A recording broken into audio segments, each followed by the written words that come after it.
Gracias. Ven perfectamente, sí. Bueno, hermanas y hermanos, esta conferencia número 36, el maestro Israel Rojas Romero la dictó el día 4 de diciembre del año de 1981. Ya estamos recapitulándola, viéndola estudiar hoy, 17 de noviembre de 2021. Hace exactamente 40 años, casi 40 años, a falta de unos poquitos días, de unos 20 días. Entonces, en esta ocasión, el maestro Israel Rojas Romero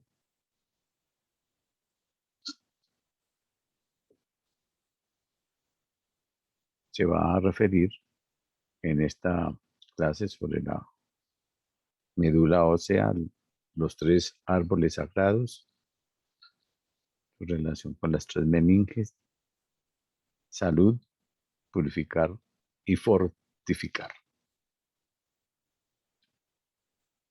Dice el maestro que el cuerpo humano fundamentalmente está instalado sobre el esqueleto. Es lo más importante del cuerpo humano. Comúnmente solemos decir en forma displicente estos huesos para decir que no valen nada. Es quizás desde el punto de vista de la anatomía oculta la tontería más grande que puede decirse, porque todas las ramificaciones simpáticas, parasimpáticas, nerviosas, todos los líquidos y el jugo que hace posible la existencia de la vida diferenciada, la sangre, se producen en la médula de los huesos. Los hematíes o glóbulos rojos se forman en la médula de los huesos y también en los huesos planos como el hueso del pecho, el esternón, etc. Así que el esqueleto es lo más importante que tenemos. Y esa manera erguida, lujosa y vanidosa con que a veces solemos movernos por el mundo, la debemos al esqueleto. Las redes nerviosas dependen del esqueleto y nacen en la médula de los huesos. En las antiguas y viejas leyendas del norte de Europa había brujas, lenguaje común, que decían poder resucitar cualquier animal si no le habían sido triturados los huesos. Y hacían ciertas ceremonias y lograban producir evidentemente el resurgimiento del ego para que ocupara su puesto, su lugar. De modo que el esqueleto es lo más importante que tenemos.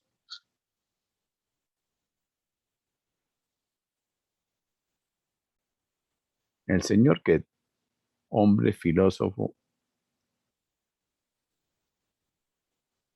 el señor Goethe, hombre filósofo importante de Alemania, descubrió que el cráneo era una vértebra ampliada. Y resulta que todo lo que contiene esa vértebra ampliada, el cráneo, está también en toda la médula espinal. La palabra cerebro proviene del griego y es la diosa Ceres o diosa de la agricultura. Ellos consideraron siempre que el hombre era simplemente un árbol con cualidades especiales. El cerebro es sencillamente las raíces que alimentaban ese árbol, en forma diferente del árbol común y corriente, que toma todos los elementos nutricionales de la tierra y realiza una obra alquímica asombrosa.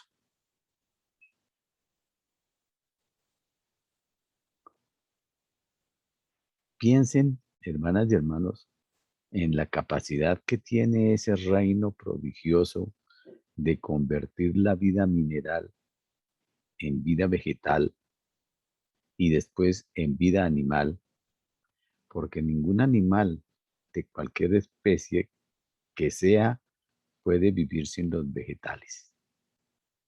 El carnívoro, por ejemplo, está comiendo animales que se nutren de vegetales y así sucesivamente.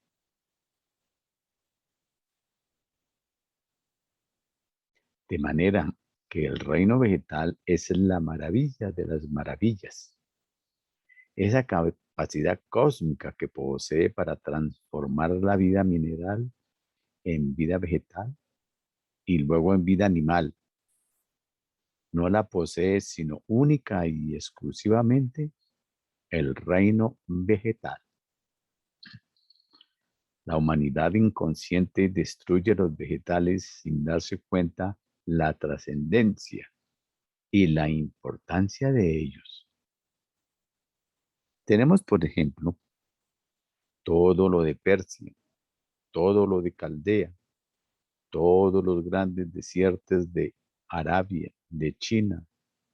Grandes desiertos fueron en épocas remotísimas grandes selvas. La humanidad destruyó aquellas cosas. No se verificó siembras de nuevo de elementos vegetales y aquello se convirtió en algo estéril. Es algo espantoso. Hoy se están preocupando algo de la ecología. Esa es la palabra que dan los hombres de ciencia al cuidado de los elementos naturales para hacer favorable el medio para la subsistencia de los seres. Pero comúnmente es literatura de las columnas periodísticas. En hecho, se hace muy poquito, demasiado poco. Realmente los hombres que hacen algo, pero muy inconscientes, son los agricultores. Ellos se afanan solamente porque sus tierras se hagan prolíficas. E inconscientemente de todo el problema de la vida, compran elementos químicos y destruyen los elementos constitutivos del humus de la tierra y acaban por volverla estéril. Es un problema tremendo de la humanidad. Es algo supremamente difícil de calcular aquello. Nosotros hacemos referencia de todas estas cosas para buscar por analogía una comprensión relativa de lo que es el cuerpo humano.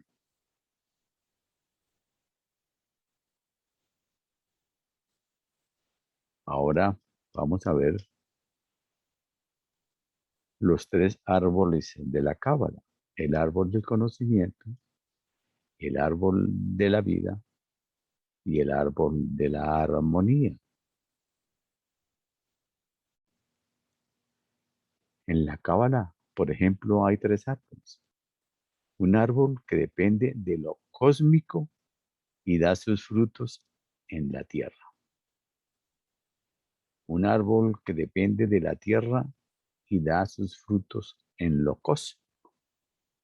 Y luego, un árbol de oscilación intermedia que establece la armonía de los contrarios.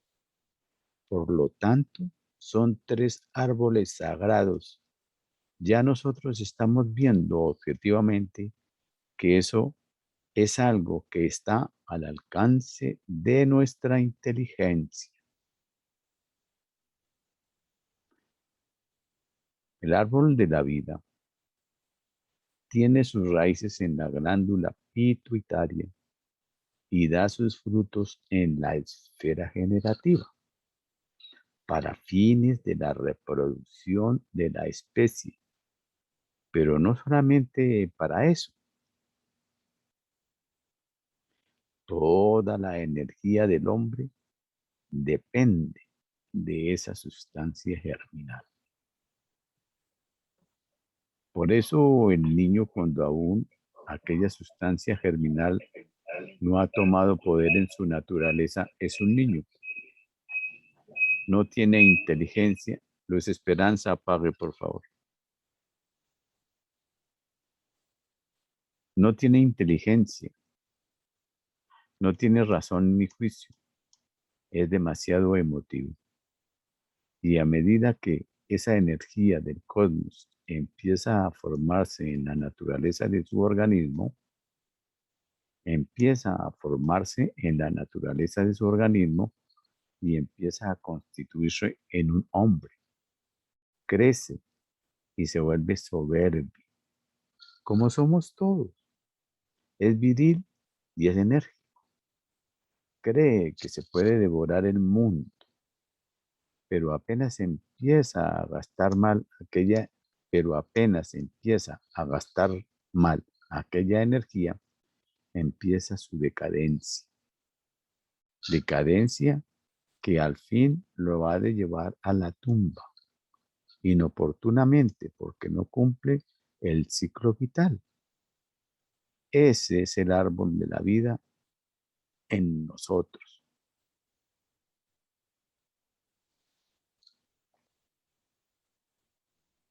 Y las glándulas son los centros de operaciones de esa divina energía cósmica que penetra en la naturaleza del hombre a través del tálamo óptico y nutre la pituitaria.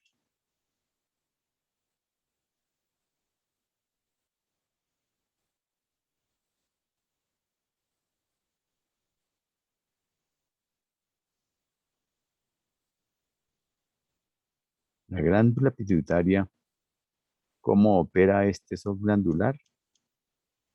La pituitaria es la reina, una palabra que usan, o el sol glandular, es decir, el centro por excelencia de la actividad glandular.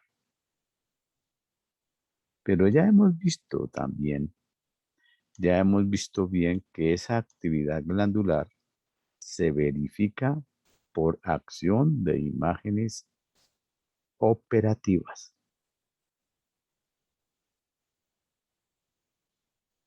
Por ejemplo, un joven lleno de vigor ve la belleza de una mujer e inmediatamente sus glándulas generativas empiezan a trabajar maravillosamente, porque la imagen cuyo poder radica en la glándula pineal se proyectó sobre la pituitaria para conseguir una finalidad específica.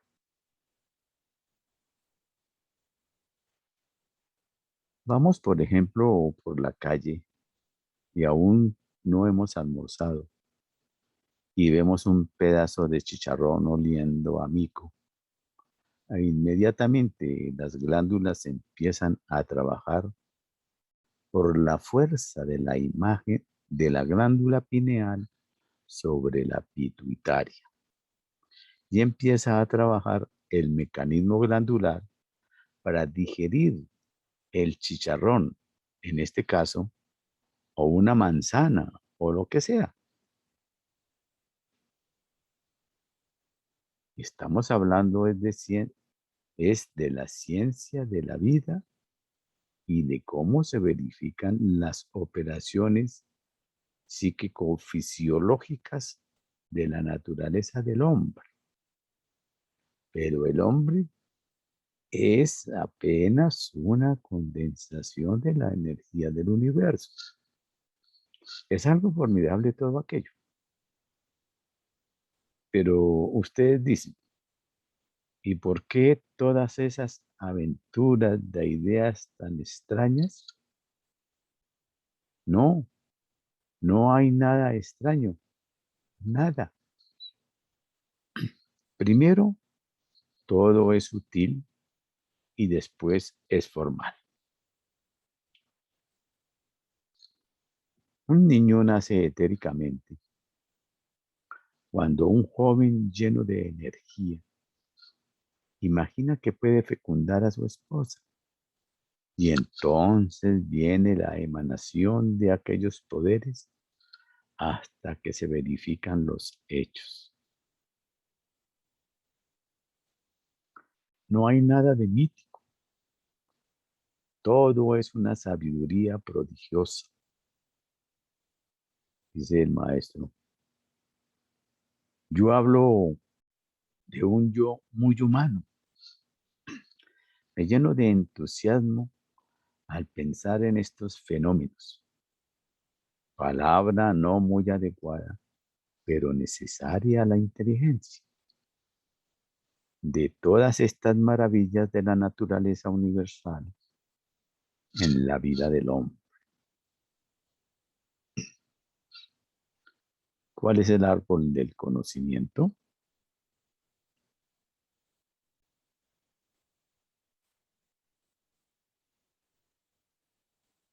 El árbol del conocimiento es sencillamente el núcleo de la espina dorsal. Es el epéndice.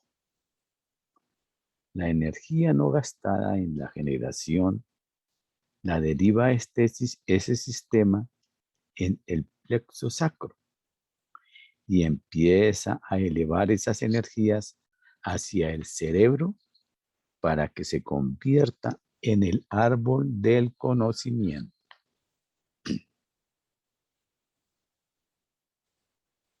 Así que todo esfuerzo que hacemos por comprender algo deriva energías del árbol de la vida para llevarlas al árbol del conocimiento y al fin da fruto etéricamente en la esfera relacionada con la glándula pineal y de allí se convierte en conciencia relativamente diferenciada.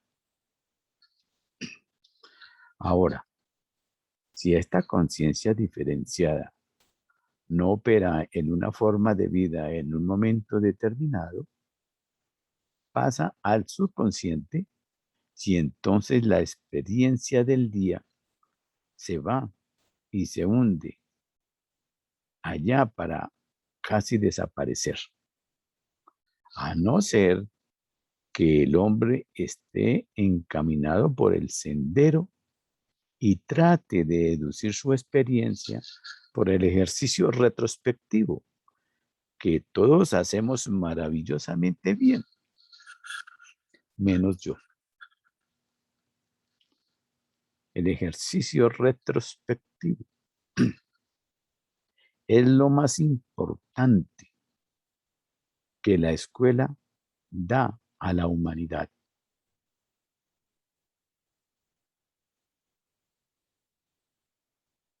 Porque es convertir lo inconsciente o subconsciente en consciente. Es el trabajo de recapitulación. No vayamos a creer que es una simple recordación. Eso no vale nada. Es una reminiscencia, es decir, volver a vivir el hecho. Si, por ejemplo, yo voy por los caminos de la vida y veo el esplendor de una rosa, me lleno de una emoción estética. Eso debo por la noche volverlo a recapitular exactamente, porque no es recordarlo. Recordarlo se queda en el mundo mental y no se vuelve conciencia. Nada se vuelve conciencia si no pasa por el terreno de la sensibilidad.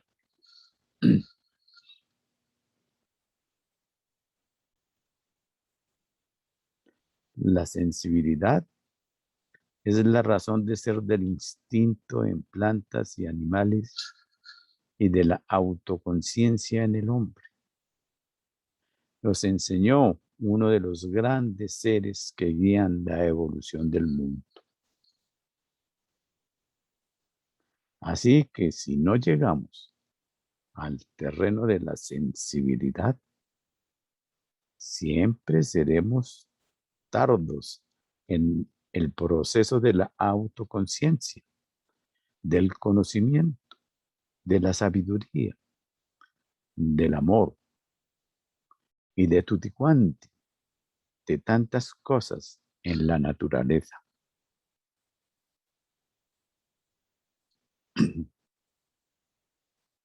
La llave de la evolución está en el desarrollo de la sensibilidad. Por eso el joven que no tiene amor por la ciencia que estudia, jamás hará progreso alguno.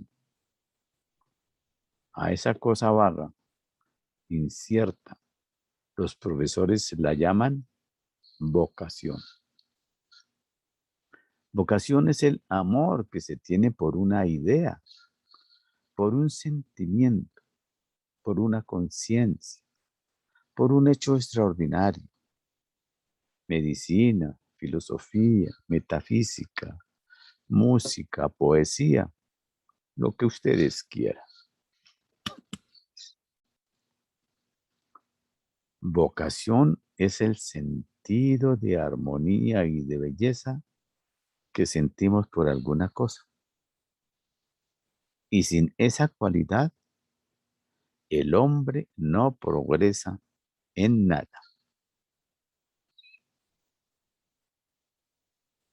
Platón, que era un iniciado, dijo una frase que para nosotros se convierte simplemente en una de tantas que dicen los hombres y que a veces nos divierten. Decía, aprender es recordar. Son las experiencias pasadas que volvemos de la subconsciencia a la conciencia, las que se convierten en verdadero conocimiento. Por lo tanto, el ejercicio de retrospección no es recordar, es verificar la reminiscencia, es volver a sentir lo que sentimos en el proceso de la experiencia. De lo contrario, es muy poco el fruto que se puede llegar de esa práctica que en realidad no hacemos debidamente porque tenemos una pereza psíquica aterradora. No vayamos a creer que es una simple recordación. Eso no vale nada. Es una reminiscencia.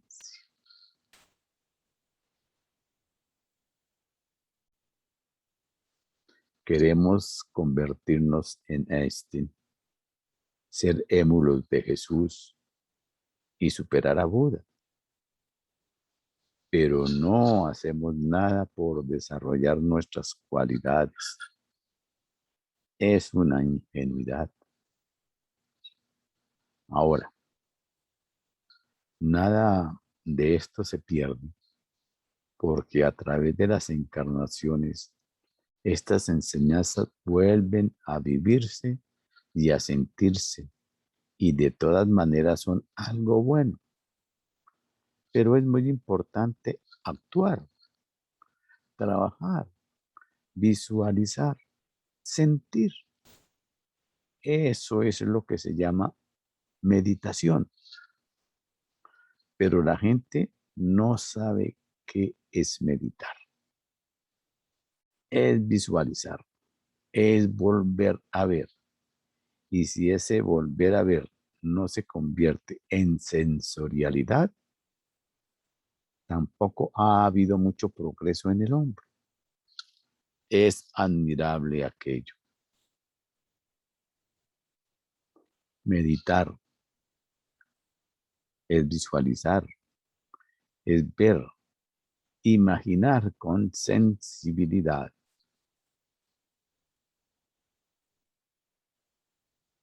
dice el maestro. Y me viene el recuerdo de Lao Tse, que fue un ego de una evolución gigantesca, extraordinaria verdaderamente. El emperador supo que Lao Tse era un pintor extraordinario. Venía de paseo y había contemplado un paisaje divino y le dijo: Lao, tome usted los elementos necesarios, vaya a tal lugar y me pinta ese paisaje que quiero tener a la vista. Lao le dijo: muy bien, majestad, y se fue.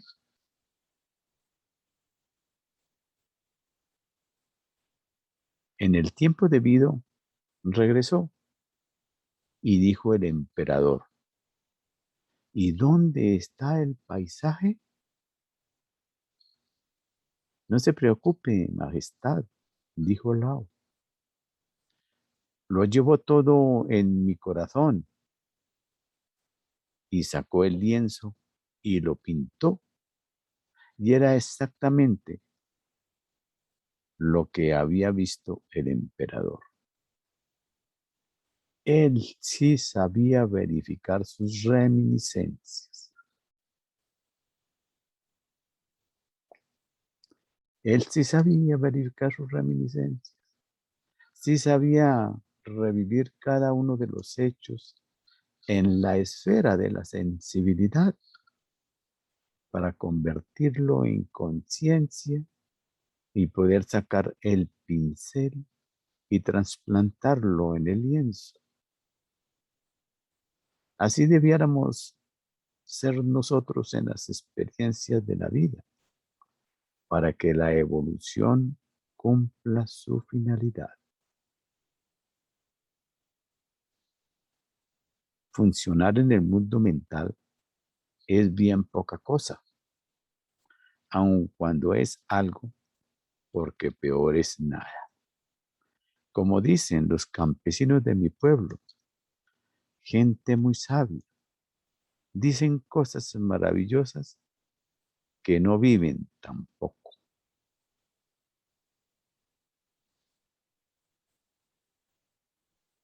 La sensibilidad es la llave de todo conocimiento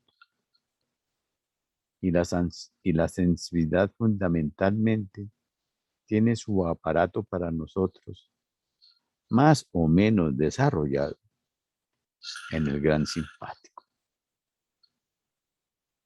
Pero detrás de eso hay aquella membrana que es la razón de ser de la naturaleza en todos los seres, en todos los seres. De modo que la materia primordial del cuerpo es la membrana mucosa. La materia primordial del cuerpo es la membrana mucosa. El óvulo es un condensado de membrana mucosa y el espermatozoide es membrana mucosa con el arquetipo de la entidad kármica que nos viene del pasado.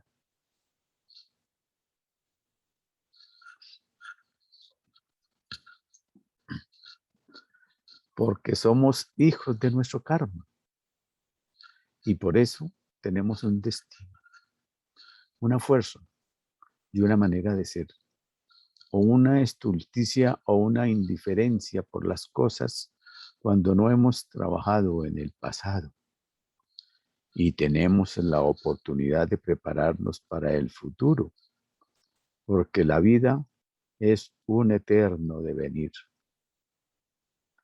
En el tiempo y en el espacio somos hijos de nosotros mismos y no de nadie más. Me estoy refiriendo a la parte anímica de nuestro ser. El cuerpo denso, nuestros progenitores nos proporcionan los dos elementos constitutivos de la materia y de la forma.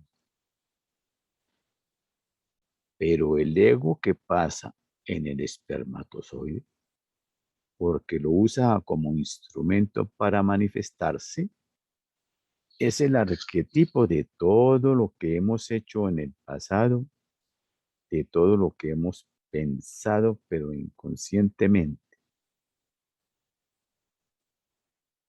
Si hubiéramos vivido conscientemente y sensorialmente la vida, seríamos dioses.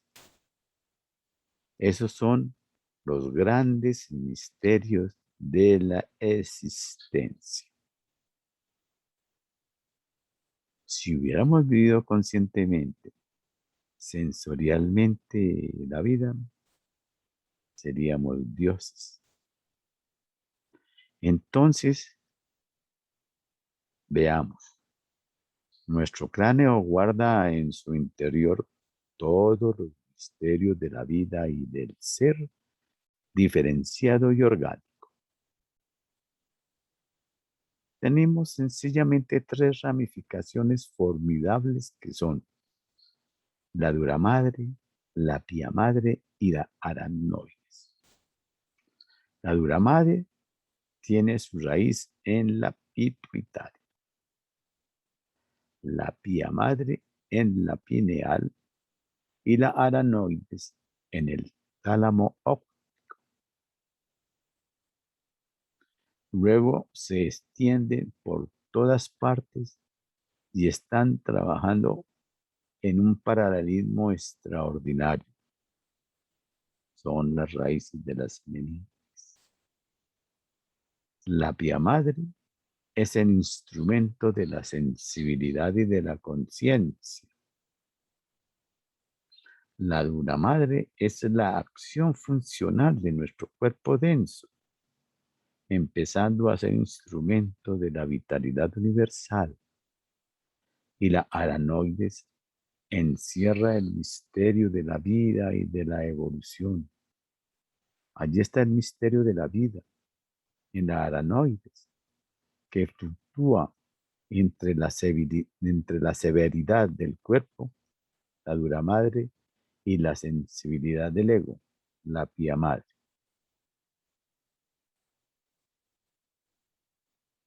Allí oscila la energía de la vida. Es algo maravilloso que se llama aranoides, porque tiene la estructura de una telaraña. Por eso le han dado ese nombre maravilloso y toda la inteligencia está en la vibración de aquello.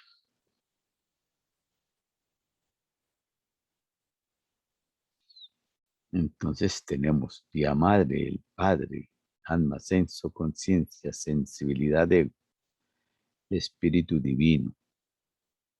La dura Madre, el Espíritu Santo, manas,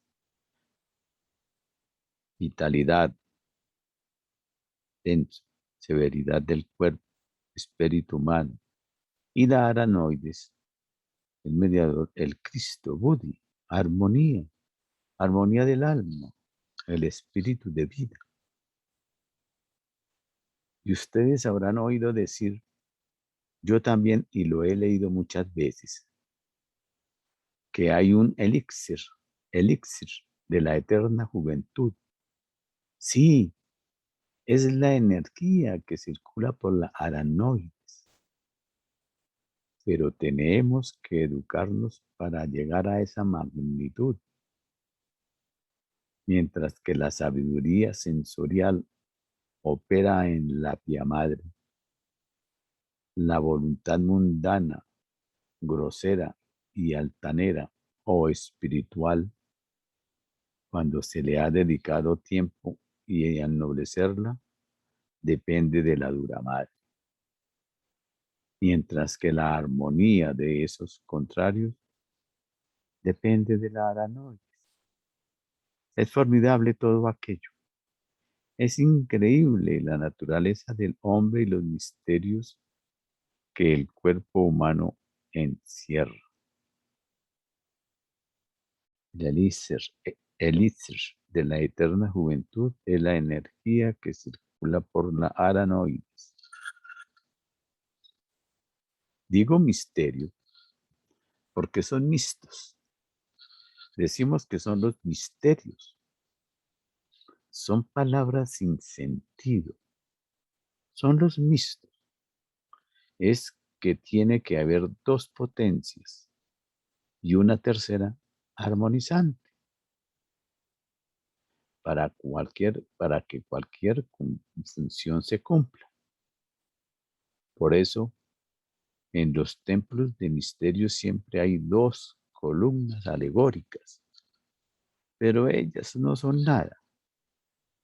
Son la alegoría para que no se pierda en la inteligencia del hombre. Pero ellas no son nada por ahora, solo son de madera, pero es para mantenerlas siempre presentes, para que no se pierda el sentido de las cosas. Pero no, así la usan en la masonería. Los Rosacrucis también la usan. ¿Para qué? Nadie sabe. No, no, nadie sabe. No, ese no es el camino del hombre. El camino del hombre es volverse autoconsciente de todos los misterios de la vida y del ser. Por eso la frase de Swami Vivekananda es para mí agradable e imborrable. Decía, y pensar que no sabemos nada y saber que tenemos que comprender todo. ¿Y cuánto esfuerzo hacemos para comprender y saber? Ahí está el problema.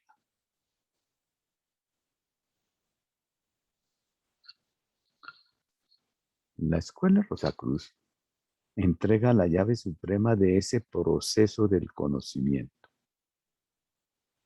Los ejercicios retrospectivos e introspectivos.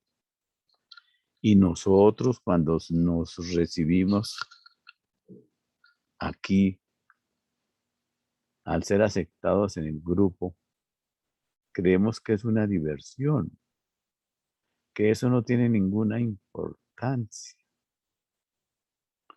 que por qué más bien no me dan más claves, que yo quiero dominar el mundo, a ver si todos los dólares que circulan por Norteamérica llegan a mi bolsillo.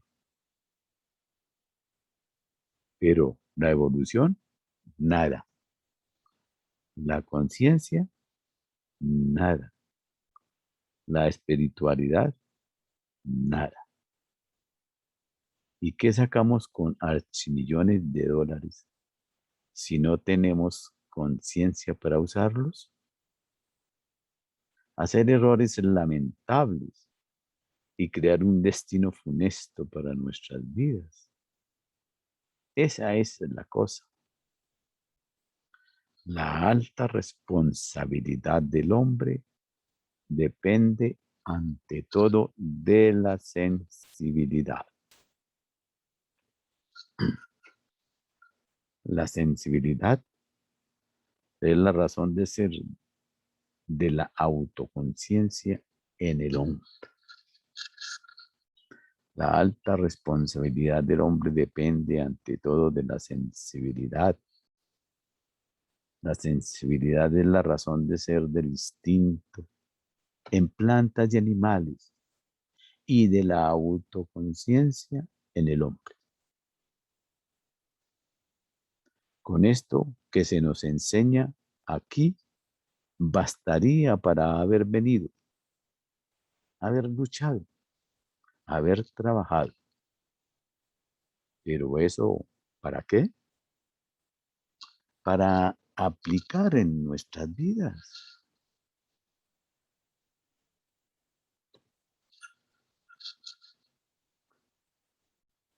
De modo que el cerebro tiene la llave de la evolución del hombre. Ahora ustedes dirán que no, que el corazón es mucho más noble. Sí, exactamente. Eso es verdad, que el corazón está mucho más en relación con la nobleza, porque el corazón interno, que está en el centro del cerebro, está muy metido en la esfera profunda del subconsciente y no nos damos cuenta de él. Es sencillamente el tálamo óptico. Es mucho más grande el tálamo óptico. El tálamo óptico está en relación con el cosmos, con lo infinito de los universos y de los mundos, mientras que el corazón humano está en relación solamente con el magnetismo del sistema solar.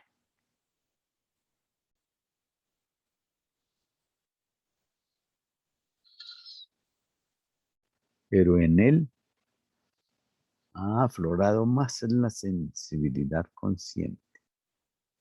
Sin embargo, todavía hay algo que es el reflejo de lo de arriba, el centro de Yesod, que cuando llegan los seres a la pubertad, hace ostensible la sensibilidad del impulso cósmico de la generación universal, no solamente para generar formas, sino sentimientos, ideas, pensamientos, conciencia, autoconciencia, ultravidencia y tutti quanti, porque todo depende de la misma energía en grados diferentes. Esta sabiduría solamente la poseen los rosacruces cabalistas y no encontrarán en otra parte este profundo saber del conocimiento de la naturaleza del hombre. Es algo maravilloso, es algo que pertenece realmente al futuro de la humanidad.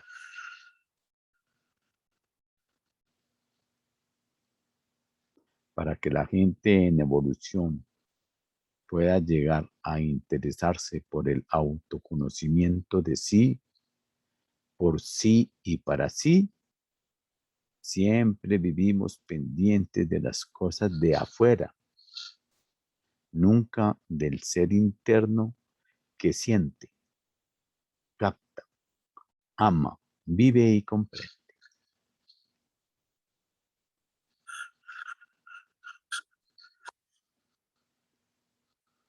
Entonces, los aparatos en general son el esqueleto que oculta el misterio biológico de la naturaleza humana y también de los hermanos animales y plantas. Pero por ahora estamos ocupados del hombre. De allí dependen las ramificaciones nerviosas simpáticas. De allí depende el sistema nervioso cerebroespinal. El sistema nervioso cerebroespinal hay que diferenciarlo realmente en dos zonas distintas. La parte correspondiente al cerebro y la parte relacionada con la espina dorsal. El punto de disyunción o separación de los dos está en la cima del bulbo raquídeo.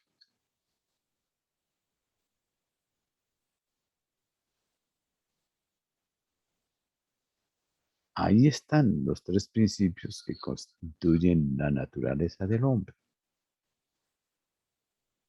Unos van hacia el cerebro y habría que llamarlo sistema cerebral.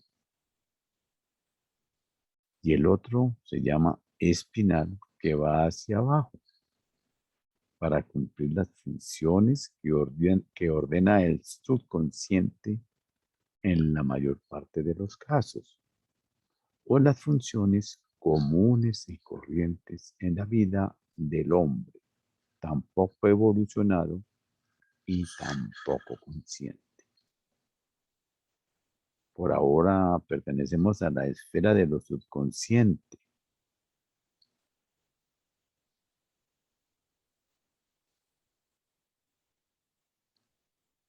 Por ahora pertenecemos a la esfera de lo subconsciente. Y cuando la esfera subconsciente aflora en algún modo, se convierte en sensibilidad. Y de la sensibilidad sí vamos ya al desarrollo del hombre. Los Hatha Yogi dan muchas prácticas para comer aire, comer yuca solamente. Eso nada tiene que ver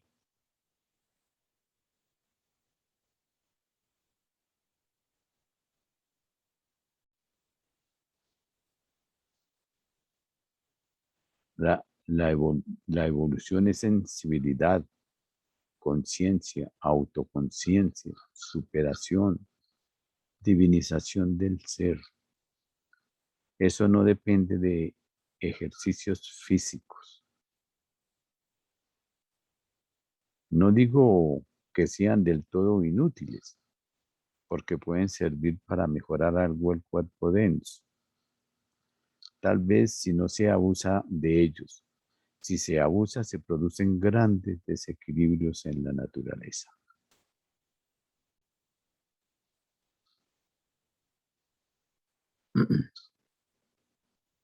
Tenemos un problemita que no me deja ver. No sé qué hizo esta cosa.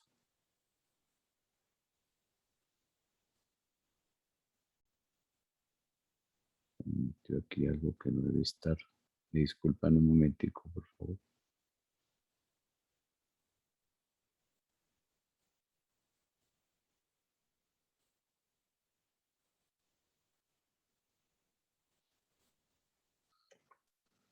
Recuerdo mis primeras etapas en Bogotá.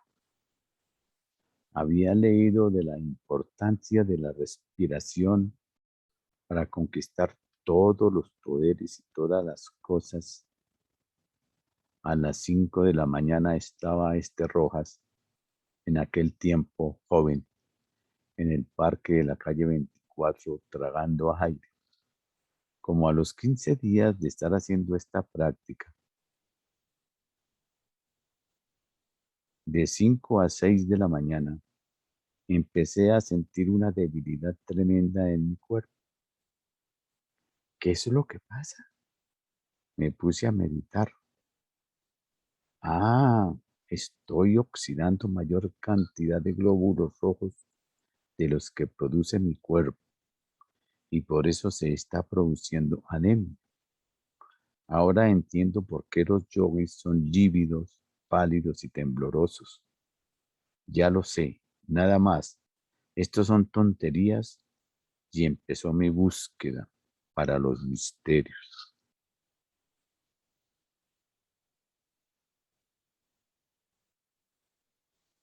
Se me paralizó esto aquí. ¿Cómo hago para arreglar?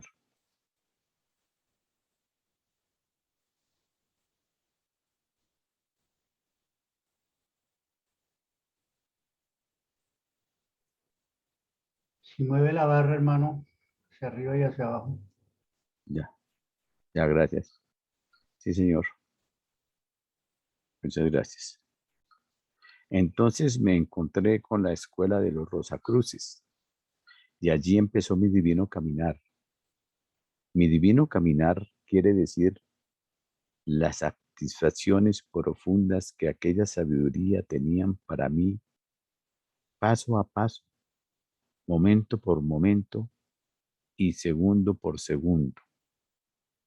Y no vayan a creer, hermanas y hermanos, que eso ha terminado.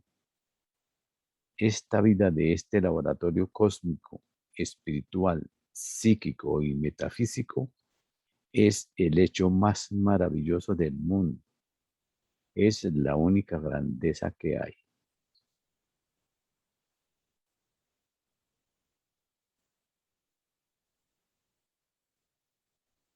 Lo demás es trabajar para adquirir alimento físico.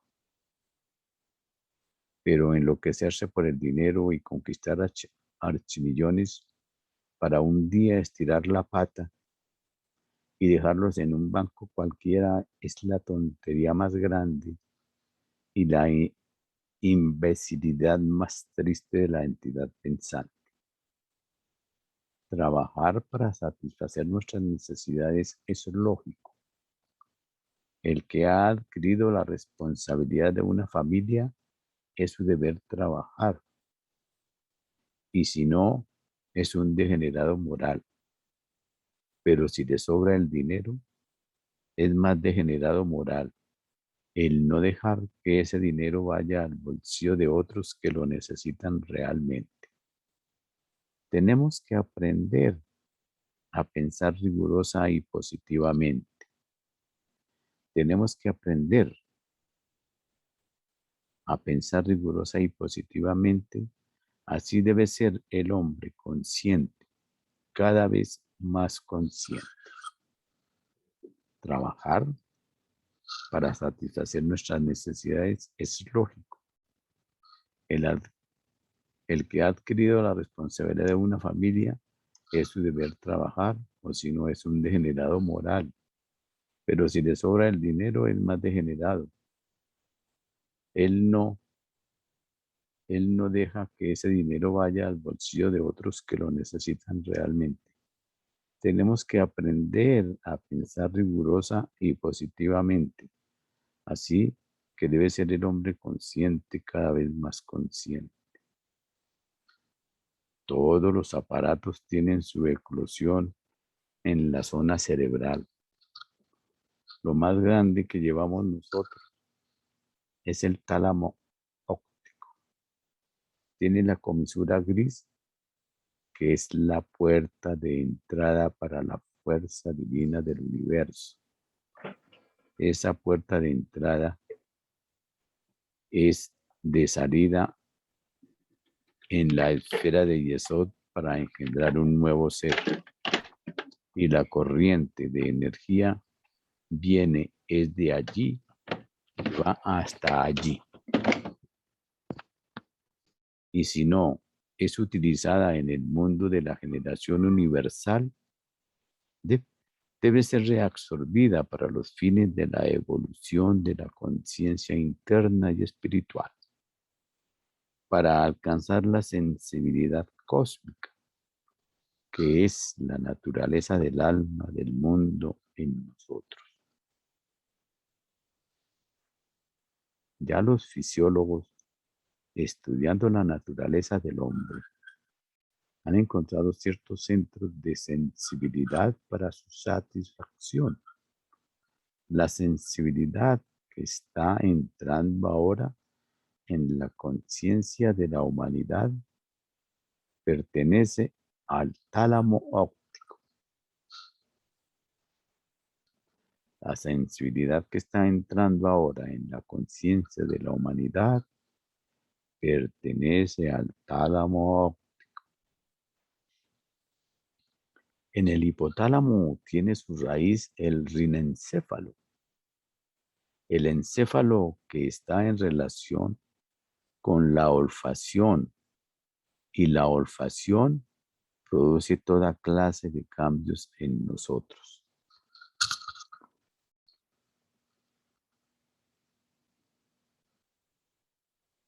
Cuando olemos algo desagradable, nuestro día se hace incómodo, molesto, y no sabemos por qué.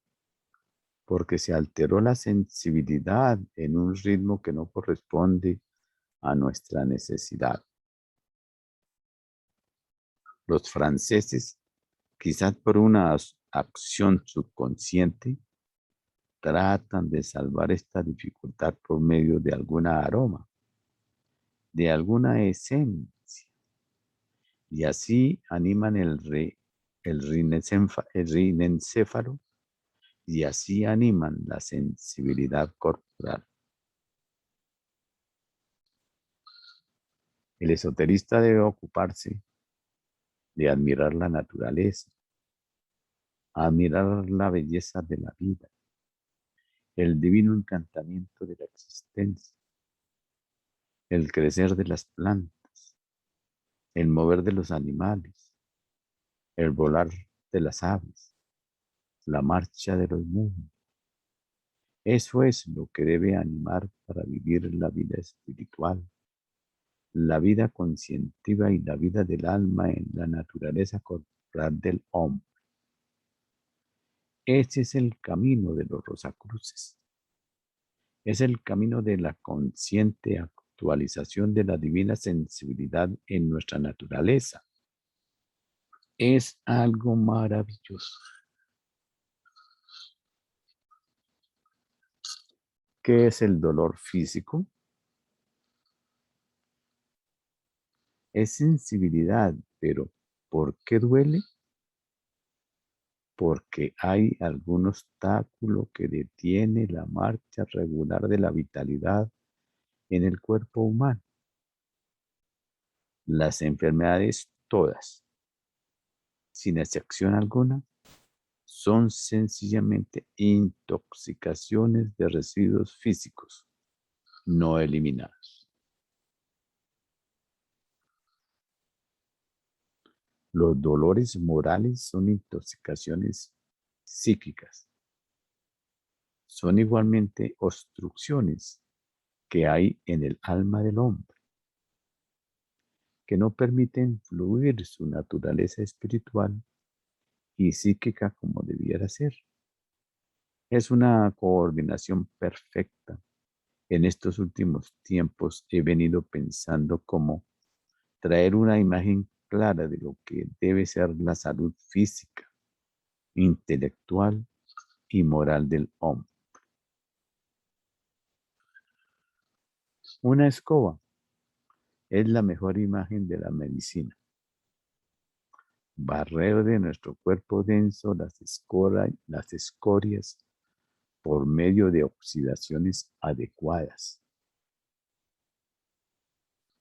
El espárrago cura el cáncer. ¿Por qué cura el cáncer? Porque oxida los residuos y los elimina por el colon, por los riñones, por los poros, por todas partes. Por eso, porque es un oxidante. ¿Y las enfermedades comunes de la humanidad a qué se deben? A intoxicación intestinal.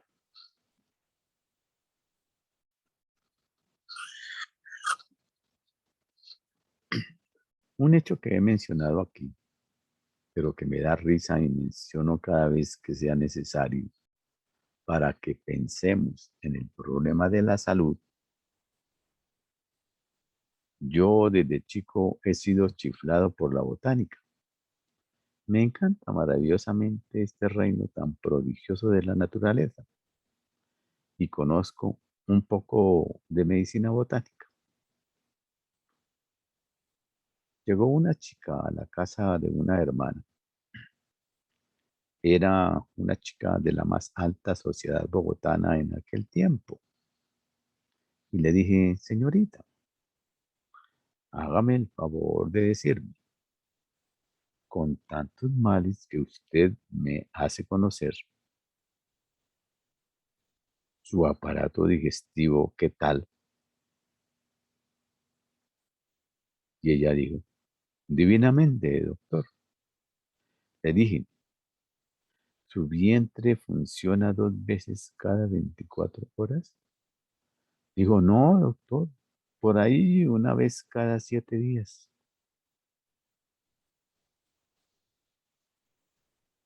Veamos una imagen objetiva de lo que es aquello. En las horas del día tomamos dos alimentos fuertes, pesados, el almuerzo y la cena, secuencialmente. Esos alimentos dejan residuos. Por lo tanto, también tiene que haber 2 evacuaciones correctamente diariamente. 2 evacuaciones correctas diariamente. De lo contrario, no puede haber salud. Eso me consta personalmente y me consta en mi experiencia con la gente que me consulta. Arterias obstruidas, cálculos renales. Ahí es que limpiar el organismo, que duelen los riñones. Los canículos del riñón están obturados por residuos no eliminados. ¿Que duele el hígado? El hígado está obturado. ¿Que duelen los pulmones? Que hay tuberculosis. Hay un foco de residuos no eliminados.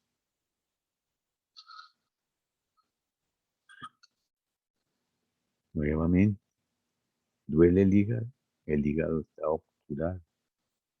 ¿Que duelen los pulmones? Que hay tuberculosis. Hay un foco de residuos no eliminados, donde los microbios que tanto se afana la ciencia en destruir, están allí ubicados. No hay que destruir microbios. Ellos son realidad, pero existen en el ambiente adecuado para su desarrollo. Si tenemos un pantano y sacamos la putrefacción del pantano, allí no vuelve a haber microbios. Pero si dejamos que se fermenten los productos de la naturaleza, allí abundarán los microorganismos. Luego, la medicina no consiste en matar microbios, sino en sacar el ambiente donde ellos puedan subsistir.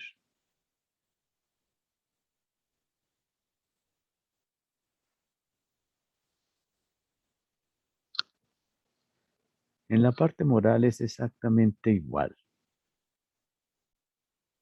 Si odio a mi suegra, que no la he conocido en esta encarnación, pero si la odio, hay un tumor moral en mi psique y debo barrer esa situación negativa de mi ser moral. Debo aprender a amar. Ella es un símbolo. Hay una putrefacción en el campo psíquico de mi naturaleza y debo limpiarla de mi alma. Para lo moral, muy fácil, volverse autoconsciente y empezar a amar a todos los seres porque derecho tiene.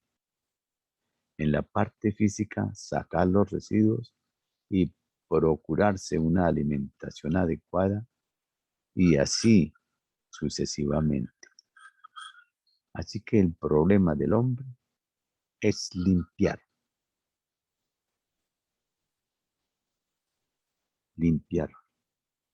purificar y fortificar. Si el problema del hombre es limpiar, suena fea la palabra, pero es científica, es la realidad. Tenemos que limpiar nuestro cuerpo denso, vital, psíquico, conscientivo, etc.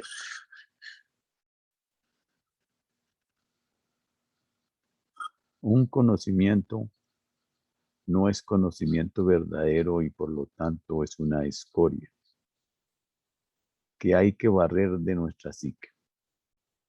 No se vayan a asustar, que el Papa es Dios. No, señor, es un viejito como cualquiera de nosotros. Eso es una sugestión y estamos llenos de sugestiones falsas. El Señor está en la evolución como cualquiera de nosotros y merece nuestro cariño, pero no es nada especial. ¿Que quiero que me perdonen los pecados? Si existiera el perdón de los pecados, no habría justicia en la divinidad, porque todo opera a través de causas y efectos, siempre y por siempre. Y los más elevados seres de la raza, como el señor Buda, el señor Hermes, como el señor Jesús, no hablaron de perdón, sino de la ley eterna de causalidad. El Señor Jesús decía: lo que hacéis a otros, eso os harán a vosotros.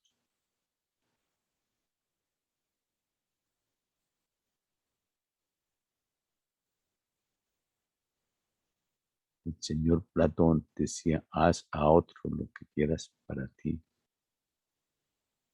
Y el Señor Hermes decía, con la misma energía con que un péndulo va hacia la izquierda, con la misma energía rebota hacia la derecha. Así que son leyes universales y cósmicas. Y este aparato maravilloso, porque es esplendoroso en su magnitud, lo que necesita es pureza, pero no la pureza conceptual de un catolicismo ingenuo y tonto, sino la pureza real. El cuerpo físico necesita buena nutrición y limpieza corporal, y eso no es tan fácil. Pero debemos hacer lo que nos sea dable para mantener la mejor salud posible, para que nuestro ego lleve la más grande experiencia que le sea dable de cada encarnación. Eso es así.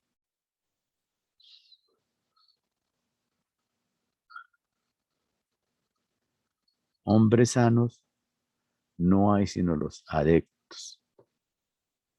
Ellos han logrado verificar la pureza de todos sus vehículos y por eso son lo que son. Son dioses. Ven el pasado, el presente y el porvenir. Saben todo el destino de la humanidad. Entonces, nosotros decimos, ¿y por qué ellos no nos arreglan nuestro destino? No, ellos están para guiar a la humanidad a través de la sabiduría y el conocimiento. Pero cada uno tiene que verificar su labor y su obra, porque en la naturaleza no hay injusticia. Eso que en la última hora de mi vida me confieso con un fraile que tiene más pecados que los míos, y él me despacha para el cielo, es una ingenuidad demasiado grande. Con la vara que midieis seréis medidos. Lo que hagáis a otros os harán a vosotros. Jamás el Señor Jesús jamás dijo: vengan que yo los perdono. Habló de leyes eternas, y así cualquier adepto.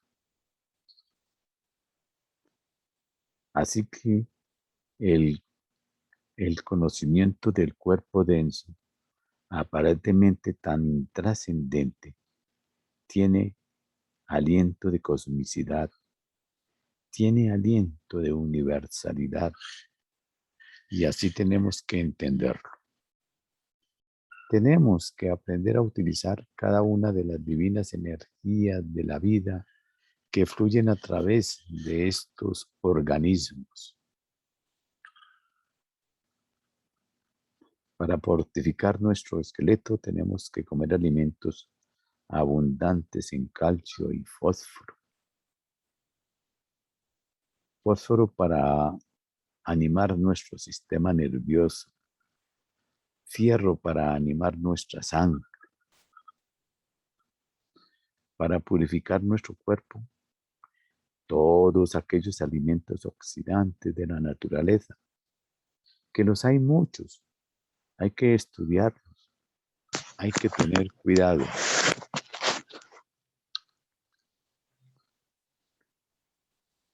Conocí el caso de una dama que sufría un estreñimiento tenaz y todos los purgantes no le servían de nada.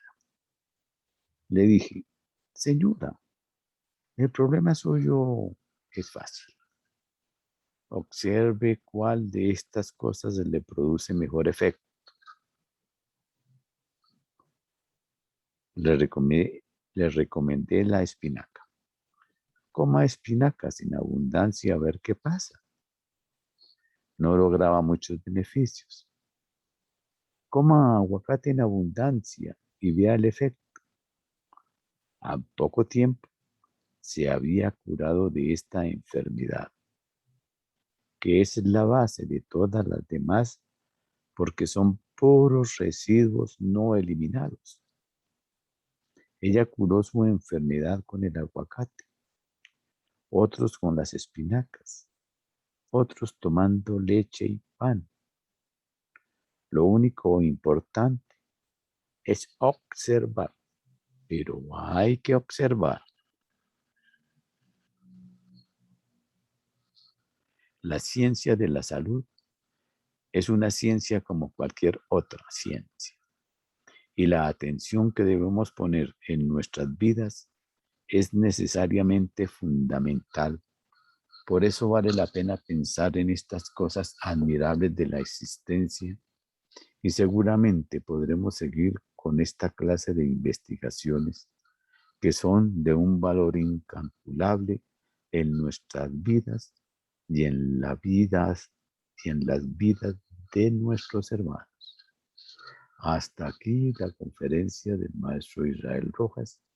Muchas gracias, hermanas y hermanos, por su atención. Muchas gracias.